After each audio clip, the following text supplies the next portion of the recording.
Menteri Agraria dan Tata Ruang Kepala Badan Pertanahan Nasional hadir di Kota Jayapura untuk menyerahkan sertifikat tanah elektronik kepada Gereja GKI Kasih Dok 9 dan 8 perwakilan gereja serta masjid.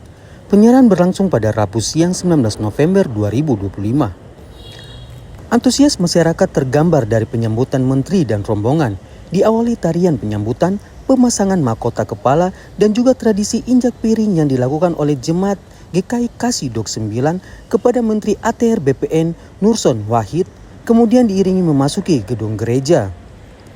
Kegiatan ini menjadi bagian dari program nasional pertanahan yang memastikan setiap rumah ibadah di Indonesia memiliki legalitas lahan yang kuat, aman dan terlindungi dari potensi sengketa. Menteri ATR BPN Nurson Wahid menegaskan tanah adalah anugerah Tuhan yang harus dijaga. Sertifikat tanah menjadi bentuk perlindungan agar rumah ibadah aman secara hukum dan terhindar dari penyerobotan. Dalam sambutannya, Nurson mengatakan rumah ibadah adalah rumah Tuhan. Masa rumah Tuhan tidak punya sertifikat?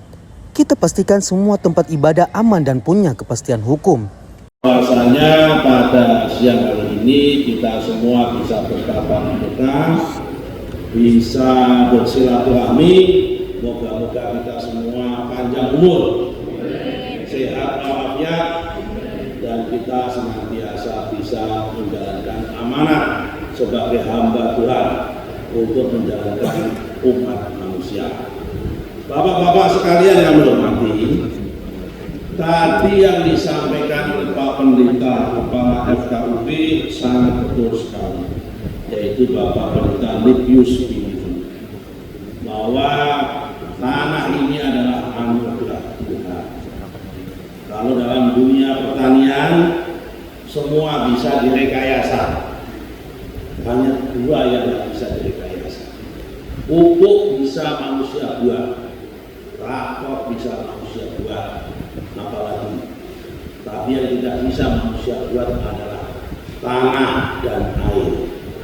Karena tanah air itu adalah sumber kehidupan dan masa depan umat manusia. Saudara-saudara sekalian, para tokoh yang kami hormati, kami tidak perlu mengajar, tapi di dalam kitab suci apapun, kebetulan saya baca sama isinya, terutama kitab suci tiga agama samawi. Dalam Islam, dalam Kristen, dalam Injil, dalam Islam, dalam Al-Quran. Dalam Injil, dalam Kristen, dalam Injil. Di dalam Yahudi, dalam Zabur atau Taurat. Semua isinya sama.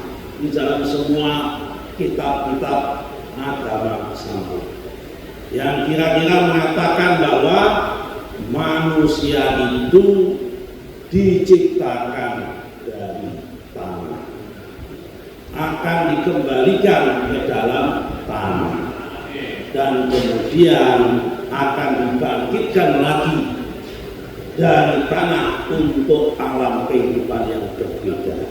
Betul Pak Pendeta? Hampir semua agama kitab sucinya sama, bunyinya seperti itu, hanya redaksinya saja yang berbeda-beda. Apa makna dari ayat ini di semua kitab suci ini? Mendandakan bahwa tanah adalah hal yang sifatnya asasi bagi umat manusia. Karena itu menjadi pejabat yang ngurusin tanah sama aja pejabat ngurusin umat manusia. Kalau tanahnya subur, manusianya subur. Kalau tanahnya baik, manusianya baik. Kenapa tadi saya katakan Tuhan menciptakan manusia dari tanah? Kalau mungkin orangnya itu seperti Pak Pendeta, rukun, damai, adem, dan pikirannya subur, cerdas. Mungkin dulu Pak Pendeta lahir dan diciptakan dari tanah sawah. Tanah sawahnya subur. Betul Pak ya? Tapi kalau ada orang manusia itu kan ada juga lah. Manusia hobinya itu cekcok, konflik terus, suka berantem, baku mulut terus menerus, mungkin dulu diciptakan dari tanah sengketa. Makanya hobinya sengketa terus menerus. Yang model seperti itu. Ada juga Pak, ibu-ibu terutama jamaah ibu yang hobinya belanja terus, ngabisin uang suaminya. Mungkin dulu terbuat dari tanah pasar. Karena hobinya itu belanja. Betul kan Bu ya? Ini punya ketawa ini. Tapi ada juga para pedagang, ya kan, pedagang ini, ya kan, hobinya kalau dagang rugi terus, sepi terus. Nah, jangan-jangan dia dulu waktu diciptakan terbuat dari tanah kuburan karena sepi terus. Jangan model seperti itu. Bapak sekalian, itulah memang kenyataan. Karena itu saya sudah sampaikan kepada para pegawai kami lah, urusi tanah ini, layani masyarakat ini dengan hati, jangan dengan transaksi. Tidak boleh ada tikus-tikus, apalagi menjadi bagian dari tikus, tidak boleh. Jadi disampaikan oleh Pak Pendeta, saya amini, dan itu mudah-mudahan menjadi pencerminan dan menjadi pemikiran kita dan akan kita implementasikan sebaik-baiknya. Kami bertekad selama kepemimpinannya Pak Presiden Prabowo ini, semua tempat ibadah, masjid, gereja, wihara, semuanya akan kami sertifikasi semua, tidak pandang bulu. Memang angkanya sekarang masih kecil. Dari total hampir 1 juta tempat ibadah, baik masjid, musola, gereja, semua hampir 1 juta, baru sekitar 38% yang tersertifikat. Paling tinggi itu di Jawa Tengah, sudah 78%. Kemudian Jawa Timur itu sekitar 69%, ya kan? Lainnya masih di bawah 50%, termasuk di Papua ini. Karena itu kami minta tolong, yuk kita sama-sama dengan FKUB, sama-sama dengan Dewan Masjid, sama-sama dengan tokoh-tokoh agama, para pendeta, harus punya kesadaran bersama. Semua tempat ibadah yang saya yakin di semua agama apapun, terutama agama Samawi, meyakini bahwa tempat ibadah, baik masjid, gereja, kemudian apalagi gereja Kristen, gereja Katolik, semua punya pendapat yang sama. Tempat ibadah adalah rumah Tuhan. Betul kan Pendeta? Masa rumah sendiri diurusin, sertifikatnya supaya aman dari penyerobotan mafia dan penyerobotan orang lain, rumah Tuhan tidak diurus. Rasa-rasanya kualat kita kalau tidak ngurusin rumah Tuhan, rumah kita urus sendiri. Betul Pendeta? Nah karena itu Pak Pendeta, kami minta tolong, kita bau-bau dalam waktu 1 tahun, maksimal 2 tahun Pak Roy, semua tempat ibadah di Papua harus sudah selesai disertifikasi. Tidak boleh ada pengecualian. Jangan, karena ini rumah Tuhan, harus didahulukan. Tuhan kita nomor satukan. Jangan dahulu urusan rakyat sama urusan keluarga. Jadi bagi pejabat, aparatur pemerintah, Tuhan nomor 1, rakyat nomor 2, keluarga nomor 3, lain-lain nomor sekian. Itu yang paling penting. Nah karena itu kita minta tolong semua, nanti Pak Kamil, kita kerjasama. Kalau perlu dibuatkan perjanjian kerjasama dengan semua gereja, dengan FKUB, dengan asosiasi pendeta, dengan PGI, dengan KWI, apalagi Dewan Masjid, NU, Muhammadiyah, MUI, ajak semua. Intinya tidak boleh ada ternak atau tempat ibadah yang tidak aman, yang tidak punya kepastian hukum, yang ada potensi diserobot orang, tidak boleh. Kalau manusianya diganggu, rumah ibadah diganggu, sama aja mengganggu Tuhan.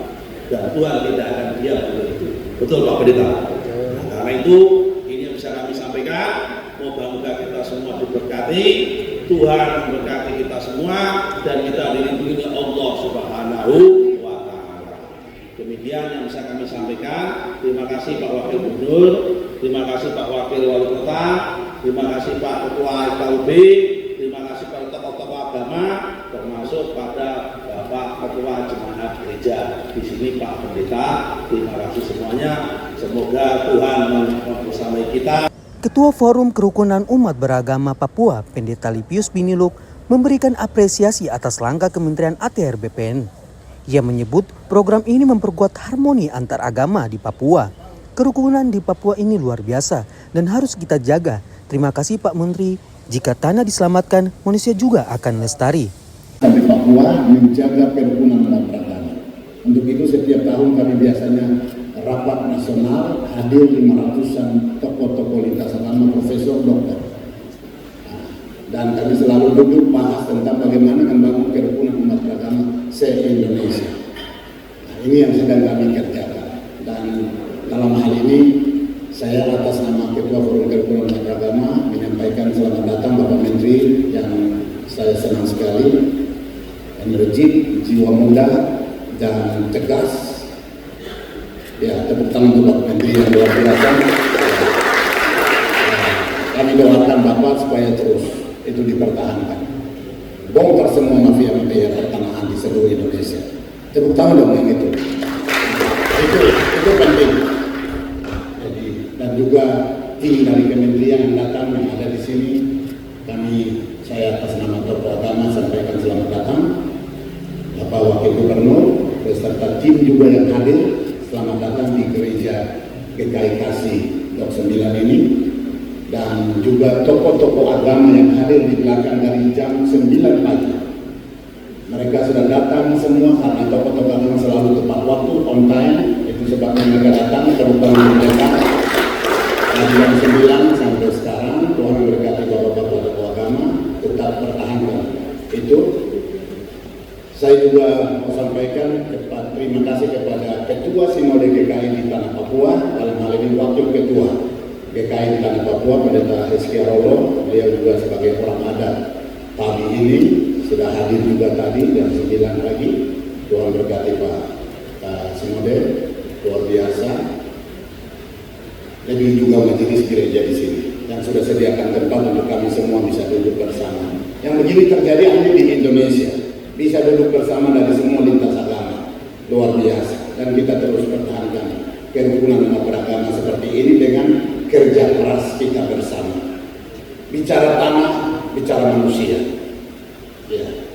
Tanah diciptakan oleh Tuhan, setelah itu tidak ada orang yang mengelola. Akhirnya Tuhan ambillah tanah dan buatlah manusia. Tapi manusia itu juga seperti tanah yang tidak bisa berbicara, tidak punya hati, tidak punya nafas. Akhirnya Tuhan memberikan nafas. Jadilah manusia pertama, namanya Adam. Dan lihat manusia itu namanya Adam sendiri. Dia katakan tidak baik kalau manusia itu seorang diri, maka ciptakanlah wanita yang cantik seperti protokol kita yang cantik ini, namanya Hawa, dari tulang rusuk. Mereka berdua diperintahkan untuk jaga tanah, dan di atas tanah itu ada tumbuh-tumbuhan dan lain-lain sebagainya. Kalian boleh berkembang biak dan jaga tanah, menikmati ini semua yang saya ciptakan. Dan mereka memberikan otoritas untuk kelola tanah yang Tuhan ciptakan itu. Otoritas itu kadang-kadang kita salah gunakan. Bongkar gunung-gunung, tebang pohon-pohon dengan keratusan oknum-oknum tertentu. Akhirnya seolah-olah seperti kita tidak menghargai Tuhan yang menciptakan tanah. Tuhan yang memberikan otoritas untuk mengelola dengan hati-hati. Itu sebabnya jangan kaget kalau ada longsor, ada gempa bumi, ada banjir, korban ribuan nyawa, ulah manusia. Karena itulah di dalam negara Republik Indonesia ada Kementerian Pertanahan. Dan dalam kementerian ini hadirlah menteri kita yang masih muda ini, Nusron Wahid. Betul ya nama? Nah, Tuhan memberkati Anda dan kerjakan seperti yang sudah kerjakan untuk kembalikan posisi mula-mula. Itu penting. Saya atas nama pimpinan FKUB Nasional dan Provinsi Papua memberikan apresiasi khusus kepada Menteri dalam gerak langkah yang sedang dikerjakan sampai sekarang luar biasa. Ya, kami tetap dukung Bapak apapun yang dikerjakan. Jadi khusus tanah di Papua, tanah unik. Nah, tanah yang paling unik, tanah yang paling misteri. Karena orang Papua bicara tanah itu nyawa. Jadi dalam pengelolaan ini memang perlu hati-hati. Nah, tapi juga saya hormati Kepala Kakangwil Agama Provinsi Papua. Beliau cerdas, jenius. Dan beliau punya rancangan-rancangan yang saya sudah ikuti hampir sekian tahun. Beliau belajar di Jawa, bukan belajar tapi ditugaskan ke Jawa, pertanahan di Jawa Tengah, Jawa Timur. Setelah itu kembali lagi jadi kepala pertanahan di sini. Dalam kreativitasnya, inovasinya sangat luar biasa. Bapak punya anak dua di sebelah itu. Tepuk tangan untuk Roy. Ya, luar biasa. Jadi beliau dua ini menteri dan juga Roy ini, mereka dua anak muda. Kelihatannya umur belum sampai 60, kelihatannya ini 50 sekian itu berdua. Ya, inovasi-inovasi kalian berdua dibutuhkan oleh bangsa ini. Terobosan-terobosan berdua dibutuhkan bangsa ini. Karena kalau selamatkan tanah, pasti manusia akan dilestari selamanya. Manusia sekarang 9,9 miliar manusia. Oksigen akan habis, jumlah penduduk dunia akan mencapai 9 atau 10 miliar. Oksigen akan habis. Dalam ketidakhati-hatian kita, manusia tidak akan hidup kalau oksigen itu di-stopkan oleh Maha Besar. Karena dia sudah memberikan anugerah untuk kita jaga. Oleh karena itu, Kementerian Pertanahan bersama tim kerja di seluruh Indonesia kerja dengan hati-hati. Ya, jangan ada permainan di sini, di sana untuk keluarkan sertifikat. Ada tikus-tikus ya. Biasa tikus-tikus banyak Pak. Bikin sertifikat ini itu segala macam. Nah, itu yang perlu diberantas. Mungkin perlu berikan satu ruang kami menjadi pengawas, tokoh agama menjadi pengawas. Mungkin Pak Menteri coba pikir. Ini saya pikiran begini.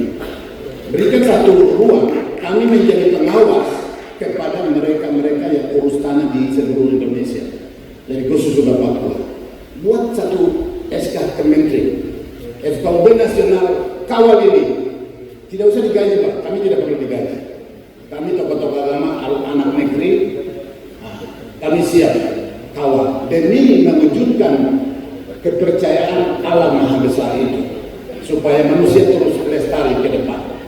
Ini masukan yang menurut saya perlu dipikirkan bersama ke depan. Kami juga FKUB kerja luar biasa untuk bangsa ini supaya semua hidup rukun, aman dan damai. Kalau singgung agama, selesai. Mengerti selesai. Kalau orang Bapak mengerti selesai. Mungkin orang dari luar selesai maksudnya apa? Maksudnya bahaya. Oleh karena itu, jaga kerukunan umat beragama ini dengan cara yang sengaja. Itu sebabnya sekali lagi apresiasi kepada Pak Menteri dan juga Kepala Kakangwil, rancang khusus untuk memberikan sertifikat gratis untuk tempat ibadah. Tepuk tangan untuk Pak Menteri, luar biasa. Itu beliau sudah umumkan sudah lama, tinggal realisasi oleh pelayan di bawahnya. Sertifikat. Dan juga kalau bisa juga, ini usulan mungkin sudah ada atau belum, sertifikat gratis juga untuk tokoh-tokoh agama. Mereka bukan mengemis, tapi memberikan apresiasi lah. Mereka juga bisa bayar. Mereka juga bisa bayar, tapi apresiasi dari negara kepada tokoh-tokoh ini. Mereka ini berdoa, mereka ini pikirkan bangsa ini untuk hidup baik, aman, damai, jangan ada konflik. Wow, luar biasa. Perlulah apresiasi sertifikat pertanahan gratis untuk tokoh-tokoh agama seluruh Indonesia. Tahun depan kami akan mengadakan rakernas nasional di Jakarta. Nanti saya akan undang Bapak untuk hadir menyampaikan program yang sudah dikerjakan dan akan dikerjakan. Yang akan hadir 500-an. Rencana di Aceh, tapi dalam proses. Kongres atau musyawarah nasional yang biasa kita lakukan setiap tahun. Bicara tentang program kerja FKUB nasional. Jadi sekali lagi dari FKUB nasional, FKUB Provinsi Papua menyampaikan terima kasih Pak Menteri bisa ambil waktu untuk hadir di gedung gereja yang luar biasa ini. Di tempat ini kita duduk bahas bersama, diskusi bersama, memutuskan bersama untuk kerjakan untuk selamatkan tanah, selamatkan manusia. di Papua dan bangsa Indonesia bahkan dunia. Akhirnya saya sekali lagi sampaikan dengan memberkati kita semua, Pak Menteri. Menteri ATR BPN bersama tokoh agama dan jemaat, penyerahan sertifikat tanah elektronik di Gereja GKI Kasih Dok 9 berlangsung dalam suasana hangat dan penuh nilai kerukunan. Diawali 8 jemaat dan jemaah di Kota Jayapura. Menteri, Wakil Gubernur, Wakil Wali Kota Jayapura, Kepala Dinas ATR BPN Provinsi Papua, dan juga perwakilan Ondo Afi menyerahkan sertifikat tanah elektronik. Pemerintah berharap legalitas tanah rumah ibadah menjadi fondasi kuat bagi perdamaian dan persatuan di tanah Papua. Dari Jayapura, Papua, Yusi Iriani, JTV mengabarkan.